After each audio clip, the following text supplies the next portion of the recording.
국민의당 안철수 대표가 국민의힘과의 합당 결렬을 선언했죠. 이제 제3지대에서 김동연 전 부총리와 힘을 합쳐서 몸집을 불릴 거란 관측이 나오고 있습니다. 한편 국민의힘 홍준표 의원은 오늘 대선 출마를 공식 선언했는데 박준호 마커가 주우민에서 두 사람의 소식 짚어보겠습니다.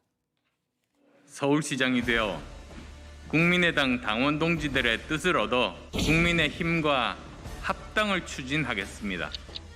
저는 오늘 국민의당과 국민의힘 두 정당의 통합을 위한 노력이 여기에서 멈추게 되었음을 매우 안타까운 마음으로 말씀드립니다.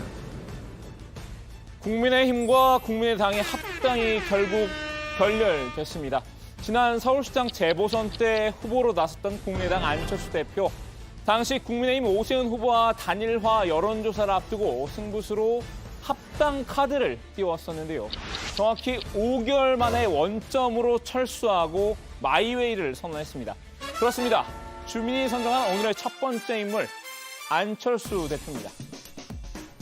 단지 합당을 위한 합당 또는 작은 정당 하나 없애는 식의 통합은 정권 교체를 위해서도 더 좋은 대한민국을 만들기 위해서도 결코 바람직하지 않다는 결론에 이르렀습니다.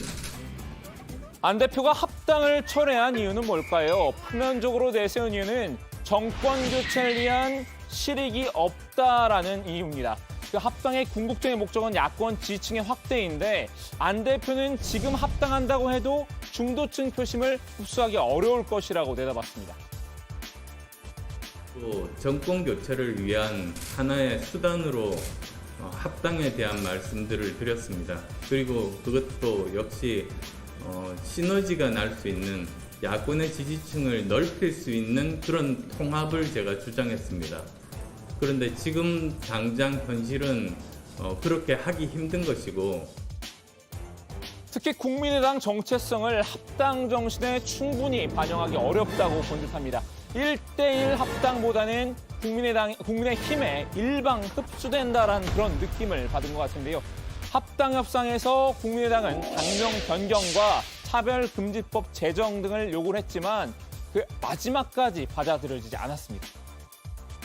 그중에서 우리가 할 수가 없는 게 당명 변경하고 차별금지 부분이었었죠. 차별금지 같은 경우는 민주당도 대선을 앞두고 상당히 힘들어하는 부분입니다. 우리 사회가 이걸 받아들일 여건이 안 됐기 때문에. 조금 더 자세히 들여다보면 안 대표의 복잡한 속내를 읽을 수 있는데요. 안 대표가 합당을 번복한 개인적 이유 한 가지를 꼽자면요. 바로 국민의힘 이준석 대표와의 껄끄러운 관계 때문입니다. 계속 반복해 묻습니다. 예습니까, 노입니까? 예, 그 2차 대전 때 일본이 싱가포르를 침략했잖아요. 그때 싱가포르는 영국이 점령하고 있었거든요. 그때 이 야마시타 중장이 했던 말이 예스까 노까 항복할래 말래. 이준석에게서 일본군 전범이 연상된다고 하면은 국민의힘은 그렇다면 2차 대전 때 일본군 정도 된다고 인식하는 것입니까? 상식을 벗어나는 발언입니다. 사과하십시오. 두 사람 원래 그다지 사이가 좋지 못했는데요. 합당 과정에서도 갈등이 표출됐습니다. 사적인 감정이야 둘째치고 설사 합당을 했다 하더라도 문제는 그 다음입니다. 안 대표가 국민의힘 경선 버스에서 조기 하차할 가능성이 크기 때문인데요. 안 대표 이미 몸값이 현저히 낮아진 상황이죠. 국민의힘 내 지지 기반도 미약합니다. 합류해봤자 차기 대선의 불쏘시개로 쓸 수밖에 없다는 정치적 현실을 고려했을 텐데요. 그 결과 국민의힘 컷오프 통과에 힘을 쓰느니 독자 노선을 걷는 게 낫다는 계산이 선 거겠죠. 그럼 앞으로 안 대표 앞에 놓인 시나리오는 뭘까요? 우선 내년 대선을 3자 구도로 만들어서 레이스 막판에 야권에 캐스팅 보트를 주겠다는 심산인 듯한데요. 안 대표는 곧바로 제3지대에서 세불리기에 나설 전망입니다. 연대의 대상으로는 김동연 전 경제부총리가 꼽히는데요.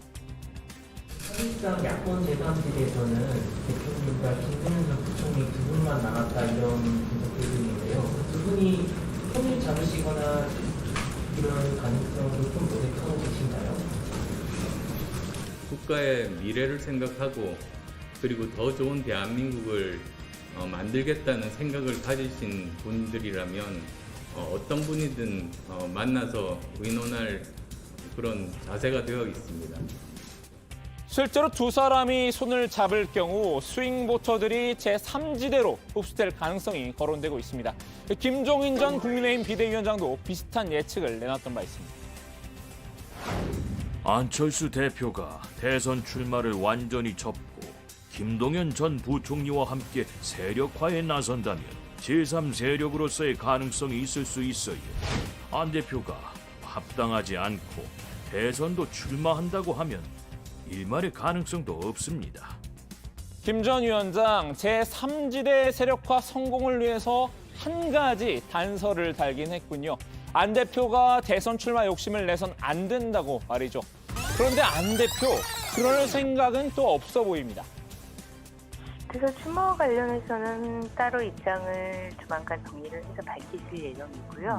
얼마 전에 제가 출연해서 말씀드렸다시피 제3지대에 안철수 대표가 대선 출마하는 것이 필요하다라는 것이 저의 견해이고 어디까지나 권은희 원내대표의 사견이라고 밝히긴 했지만요. 안 대표와의 어떤 교감도 없이 이런 발언을 했을 가능성은 아무래도 낮겠죠. 안 대표가 어떤 결정을 내릴지는 좀 더 두고 보기로 하고요. 이제 두 당의 합당은 물 건너갔지만 그래도 마지막까지 연대를 추진하겠다는 사람이 있습니다. 주민이 선정한 오늘의 두 번째 인물, 국민의힘 홍준표 의원입니다. 안철수 대표는 어차피 단독 출마는 안 할 겁니다. 제가 당 후보가 되면 안 대표와 합당을 하지 않더라도 과거 DJP 연대처럼 세력 간의 연대로 정권 탈환에 나서도록 추진하겠습니다. 홍 의원 오늘 대권 도전을 공식 선언했는데요. 출마 선언 이후 질의응답 시간에서 한 말입니다. 정권 교체를 위해서는 국민의 당과 어떤 형태로든 힘을 합쳐야 한다고 본 것 같은데 그럼 홍 의원이 대선 재수를 결심한 이유 잠시 살펴볼까요? 잘못된 방향으로 가는 이 나라를 바로잡아 정상국가로 만들고 선진국 시대를 열겠습니다. 세계 최빈국으로 전락한 베네수엘라를 따라가는 우상 포퓰리즘이 판치는 나라가 되었습니다. 오늘만 살 것처럼 고의의 배를 가르고 청년과 미래 세대에게 빚더미를 물려주는 거죽이 대한민국이 되어서는 절대 안 됩니다. 무상 포퓰리즘, 퍼주기 대한민국 이 두 가지 모두 여권의 유력 후보 누군가를 겨냥한 말 같은데요. 대외적인 주적이 그분이라면 내부의 적도 있겠죠. 홍 의원의 타깃은 분명했습니다. 지난 시절처럼 후보의 능력 부족과 가족 검증 문제로 대선을 두 번이나 망쳤던 일을 되풀이해서는 안 됩니다. 지난 정치활동 내내 저와 가족 모두는 정권과 국민의 철저한 검증을 받았습니다. 이제 더 이상 검증될 일도 없습니다. 가족 관련 논란이 잇따르는 윤석열 전 검찰총장을 향한 말일 텐데요. 당 경준이가 추진하던 토론회가 윤 전 총장 등의 일부 주자들의 반발로 결국 비전 발표회로 대체됐죠. 윤 전 총장에게 선전포고를 했던 홍 의원 못내 아쉬웠던 걸까요? 토론 안 할 거면 후보도 하지 말라고 날을 세웠습니다. 토론을 지금 하자 말자 하는데 나는 저런 어처구니 없는 경우는 26년 정치에도 처음 봤어요. 토론에 나오는 걸 겁을 내고 토론을 회피하고 토론을 안 하려고 하면서 무슨 대선 후보를 하겠다고 하는 것인지 내 참 이해하기가 어렵다. 그렇게 겁이 나면 지금 드랍해야죠. 토론도 못하면서 어떻게 대통령을 하겠냐라는 말인데요. 어디선가 들어봤던 말 같기도 하죠. 그렇게 자신이 없는 사람이 무슨 출마를 하려고 그래요. 아니 토론도 할 수 없는 사람이 가서 시장 노릇을 어떻게 할 거예요. 당 밖에서 풍찬 노숙을 하던 시절 홍 의원은 김 전 위원장을 향한 악감정을 고스란히 드러내왔습니다. 하지만 누군가를 미워하다 보면 어느 순간 닮게 되기도 하나 봅니다. 똑같은 말로 상대방을 응징하는군요. 화살을 겨눈 대상만 달랐을 뿐인데요. 김 전 위원장의 관역은 안철수 대표였죠. 만일 안 대표도 이번에 홍 의원을 따라 대권 재수 대열에 합류한다면 혹시 이 장면을 다시 보게 될지도 모르겠습니다. 이게 초등학생 감정 싸움인지 대통령 후보 토론인지 내가 참 알 길이 없습니다. 참 안타깝습니다. 오늘 주민 한마디 정리합니다. 합당 철수한 안철수, 대권 재수 홍준표, 윤석열 때리기 계속.